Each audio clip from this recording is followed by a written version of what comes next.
मित्रांनो, मागच्या व्लॉगमध्ये आपण यूथ हॉस्टेलबद्दल माहिती घेतली होती. आता या व्लॉगमध्ये मी ज्या दिवशी पोहोचलो होतो यूथ हॉस्टेलवर, त्याच दिवशी दुपारून तिथून चालत चालत हा व्हिडिओ बनवलेला आहे. जी की मी ज्या तलावामध्ये जो बुद्धा स्टॅच्यू आहे तो पाहण्यासाठी निघालो होतो. तर तिथून 5 किलोमीटरचं अंतर असेल कदाचित. तर मी बोट क्लब एरिया आहे हा. तर त्या बोट क्लब एरियामधून म्हणजे यूथ हॉस्टेलपासून बुद्धा टेम्पलपर्यंत मी पायी चालत चालत हा व्हिडिओ बनवला आहे. 5 किलोमीटरचं अंतर आहे हे.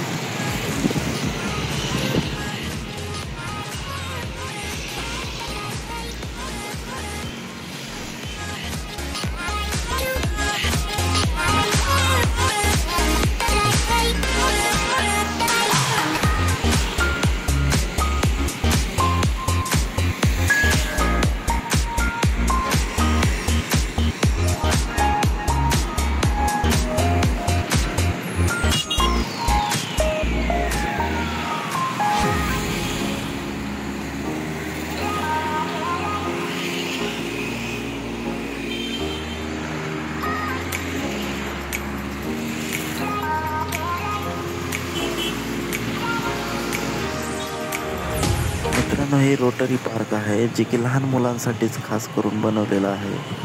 रोटरी पार्क फॉर चिल्ड्रन म्हणून.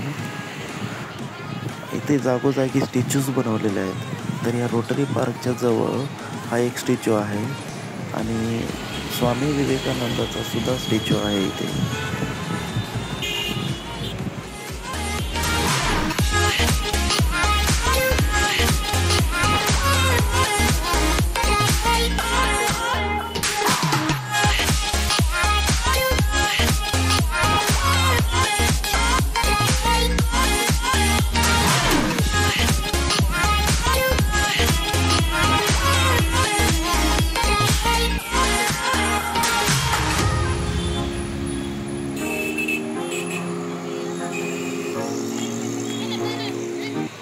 मित्रांनो, तुम्ही हे पाहू शकता किती छान आणि निसर्गरम्य वातावरण. तिथला परिसर एकदम डोळ्यांना एकदम आकर्षक असं वाटेल. बुद्धा स्टॅच्यू तुम्ही पाहू शकता. बुद्धाचा स्टॅच्यू इथं नाही आणि बाबासाहेबाचा स्टॅच्यू पण आहे जे की भारतामध्ये सगळ्यात उंच आहे मला वाटते.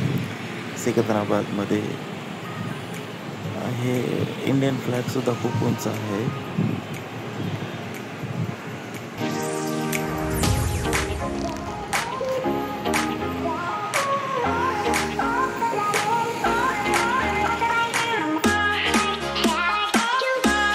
मित्रांनो, समोर जे दिसत आहे त्याला हुसेन सागर लेक गझेवो असं म्हणतात. तर इथून खूप जण येतात जे की इथून हा दृश्य पाहण्यासाठी इथे येतात, थांबतात, फोटो काढतात. खूप छान दृश्य इथून लोकांना मिळते फोटो काढण्यासाठी.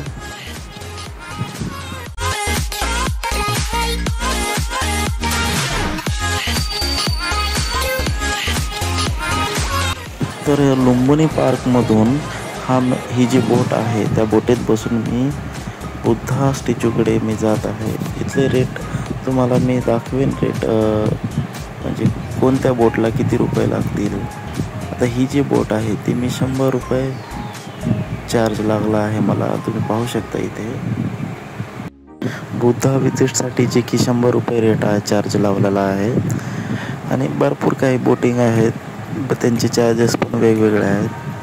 तर मी ह्या बोटीने प्रवास केला होता जे की अर्धा ते पाऊण तास वेळ लागला होता.